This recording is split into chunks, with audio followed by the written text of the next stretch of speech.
Happy Friday, November 25th, 2022. Thanksgiving, Black Friday. Today's Black Friday. I don't think it's Black Friday anymore. It used to be they called it Black Friday because most businesses weren't in the black, weren't making profits all year until this day. And then they would turn the corner, and then all the money that they made after that would be, I'm just watching this truck go across. I want to make sure I don't hit him because he didn't stop. Roll and go, baby. If there's a stop sign in the middle of a cornfield and no one stops at it, is it a violation? Tree falling in the forest, I guess.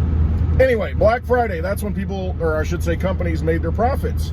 However, now it's almost like I don't see a lot of great Black Friday deals like they did before, trying to get people to buy stuff. It seems like Black Friday started in October 1st, and now we have Christmas in July. You know, all these deals, you know, spend your money. So I don't know that I was listening to the news today and the traffic report, the local traffic report, and they're saying, oh, you know, the traffic's just, you know, less than any other work day. So you don't have that big congestion, you know. Some of you probably remember going out, staying up all night or getting up early and waiting in line for the deals. The deals just aren't there anymore. They want us to spend money all the time, stimulate the economy, show those terrorists. Show them what we are. We're Americans. Go out and spend, George Bush. What a vampire casino we live in. I was thinking about this. Somebody stole, you know, you see these grab and goes, this, I don't even know, what do you call them? These people that just show up at higher end stores now in nicer neighborhoods where they just show up and take stuff and just walk out with it. And the employees are like, well, you know, I'm not going to get in the way. I don't want to get shot or killed or knifed or whatever and get in a fight for my store because I've got no skin in the game. Honestly, they don't. It's making minimum wage. And so you've got all these people grabbing and going. And I started thinking, you know, Walmart, if you've got some of the Walmarts, a lot of the Walmarts, the one around me, you know, and I'm in a pretty rural area, so this Walmart's in a town of about 15,000. So that Walmart has, I hate going in there because there's nobody working at the registers anymore. They might have one open, but they've got this corral now where they've got all these scan yourself machines. You do it all yourself. You scan it. It's not enough room if you got a big cart full of stuff, and it's just, and they've got all these hall monitors standing around, you know, watching, you know, in case you've got a problem. And then if you've got a problem, it's not just one that has to come over. There's like 2 or 3 that have to come over and fix the problem because I don't know what to do. Let me ask this person, you know, and then they collaborate. It's like a football game. All the refs get together, make a decision. Can we get an instant replay? What did you do? Why is it broken? It's just, you know, it's, okay. It's becoming more technical, high tech. You know, the technology that we have allows for that to happen. However, it's still kind of that transition, that pain, to where you got to scan your own stuff. You walk out, you got your receipt, you know, go out the door. They still look at your receipt when you walk out the door sometimes, like you're stealing it, even though you've been through this cattle corral and getting out of the place.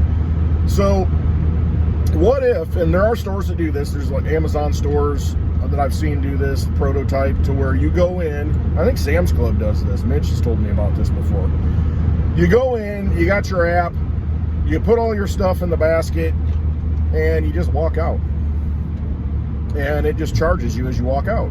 And I think, okay, I can see that. That makes it less inconvenient to where you just go in and get your stuff and leave. With technology, you can do that. And then I started thinking further, well, what if somebody just wants to shoplift? What if they, you know, have a guard at the gate, you know, or at the door, to where an officer at the door that's armed and stops people. Hey, you didn't pay your bill. You're just skating out of here. Well, what happens if we're so high tech that they, you know, you got a cart full of stuff. You don't pay for it. You just stroll on out. You get in your car and you leave. Who's going to stop you? What if you got a fake license plate or this or that? You know, what do you do to somebody? You chase them down? Well, with high tech, here's what can happen. You go in, take the stuff out, You come in, and first of all, you got to scan. You know, your phone has to scan, or the chip inside you gets scanned. So they know who you are. They've got access to your wallet. It's got a certain, you know, pre-authorized amount, or maybe not even that. So you walk out, you try and steal this stuff. So before you come in, they know who you are. They have access to your crypto wallet, CBDC wallet, and you walk out with the stuff thinking you're going to steal it, and it's like, ah, boom, nails you. Oh, what if you don't have enough in there? Aha, I showed you. I only had $1 worth of Litecoin in there. I took $300 worth of stuff. You boys drank, what was it? Drank $300 worth of beer. You only made $200. Yeah, you made $200 and you drank $300 worth of beer. What if it's a situation like that? Well, they scan it, they take that $1 of Litecoin, so you owe $299 more dollars. You get in your car and you're laughing, ha ha ha ha, see ya. Well, what if we're in a situation where all cars are electronic and they can be shut off remotely, or if they're all have self-driving capabilities in them, they just take you to the police station, locks the doors, you try and steer it, boom, automatic control initiated. Takes you right to the cop shop. You get arrested. I mean, and if it's a CBDC though, there's all kinds of ways that you can track it at that point. So if the only money that's in the system is a central bank digital currency, it's on your phone, in your account, tied to you, well, your next payment that you're supposed to be getting every month, your UBI, your universal basic income, you know, whatever you make, it automatically gets garnished. They take it from you. So it can become a total control state with technology. If you're in that system, if you're in that vampire casino, then there's nothing you can do to get out of it, because everything's going to be linked to it. Your door might not unlock when you get home. Your power might automatically shut off until the bill gets settled. What are you going to do? Now, that's in the criminal, you know, if you're doing something wrong, okay, most people will say, well, yeah, that's what you get, that's what should happen.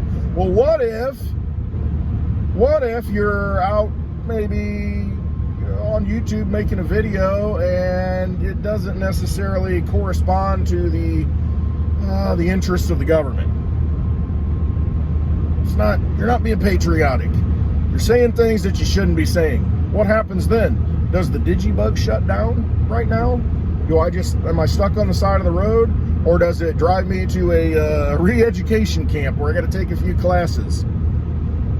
If everything is completely controlled in a digital grid, this is the kind of stuff that can happen. Absolutely can happen. So I see it being more, I see it as I take my glasses off. Irony. I see it there being put in place. And why would something like that be put in place? Well, why would they do anything like that? That doesn't make any sense. Why would they enslave people like that? Because the people that are running the show, they've done nothing to earn where they are to get that control position. So they want to control it. I mean, you look at the people who are running the show. You look at the Prime Minister of Canada. Really think this guy knows what's going on? Doesn't even care. Doesn't care. And I mean, I've seen people like this in real life to where you can confront them with the truth in their face and they just smile at you and laugh. I mean, just devious criminals, like some kind of Batman human person, villain. Can't even get my words out right. See, I don't make a video on Thanksgiving. I skip a day and I can't even speak. It's probably all that food. Crazy what we do to ourselves. But you can enter a situation like that with technology, and when you've got bad people running the show, it may have good intent in the beginning. However, when the bad guys have control of it, when they're trying to keep you down and keep you from destroying their paradigm, do you think it's going to be in your best interest? Probably not. And that's why with this digital age, I constantly preach and harp on Litecoin.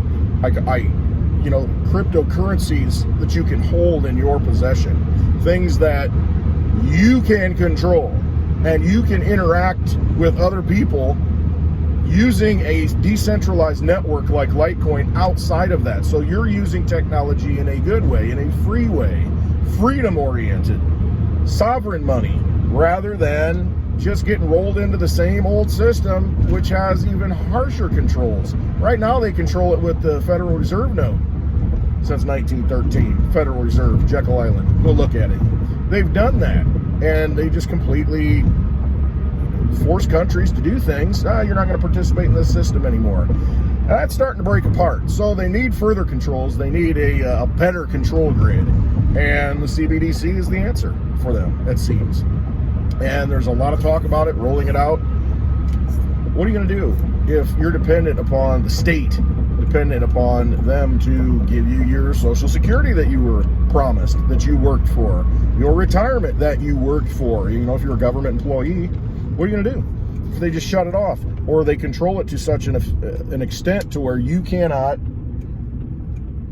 Make sure I stop at the stop sign. To where you cannot even function in society using the high-tech tools, the infrastructure, the matrix that's been put in place. What are you going to do? How do you maintain sovereignty? How do you maintain your freedom as a human being when that system goes into effect? I mean, I'm not saying Litecoin's the answer to everything. It's a solution. You know, you do away with cash and you no longer have privacy. What are you going to do?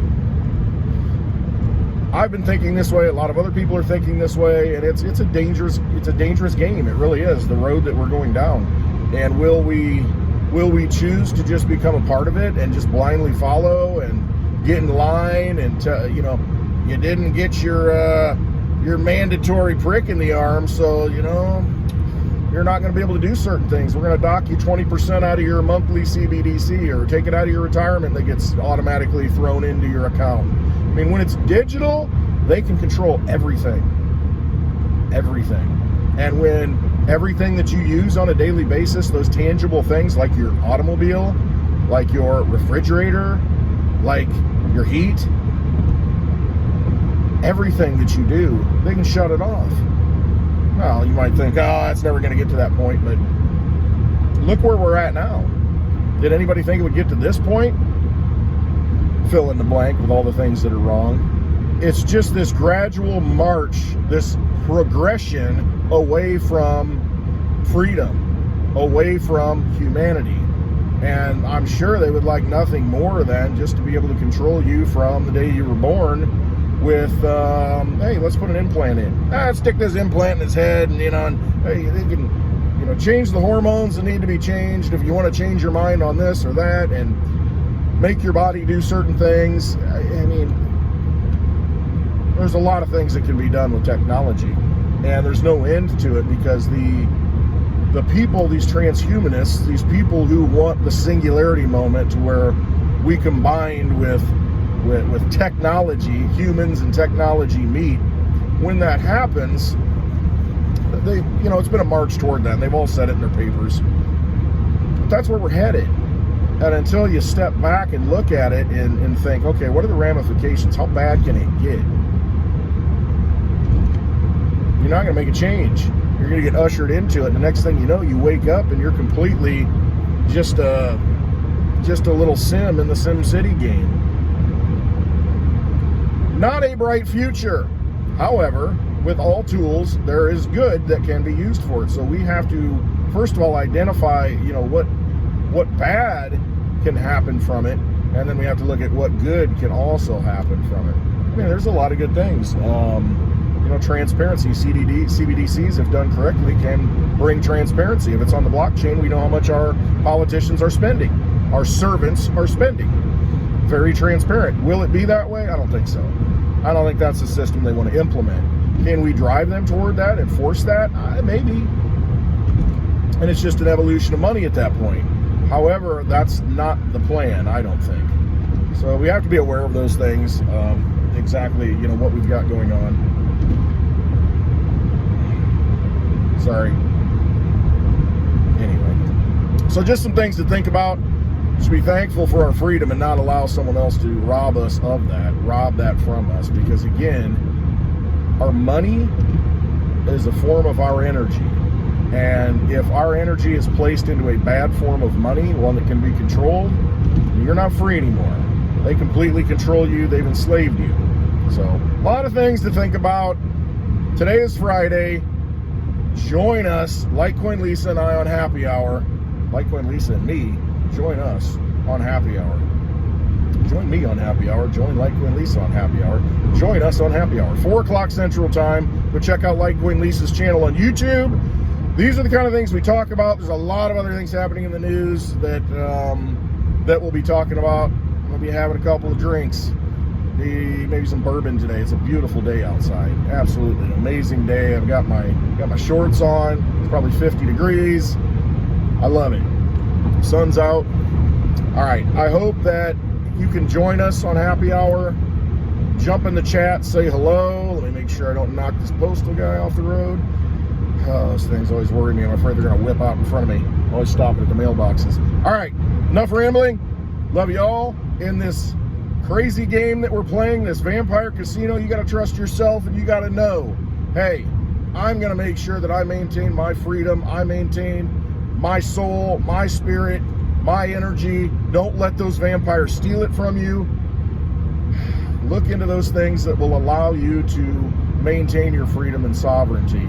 Look into Litecoin. Look into some silver in your own possession. Look into having the things that you need, because next thing you know, there won't be any diesel. And look at the ramifications of that. All right. I love you all. Hope you have a wonderful Friday, wonderful weekend. Hope you spent time with family and friends yesterday and continue to do that every day and build those relationships, build that community at the grassroots level. That's what they don't like. They want it centralized. They don't want it decentralized. So look at those things that can maintain decentralization and freedom at the individual level. All right. Love you all. Hope to see you on Happy Hour, and always trust yourself.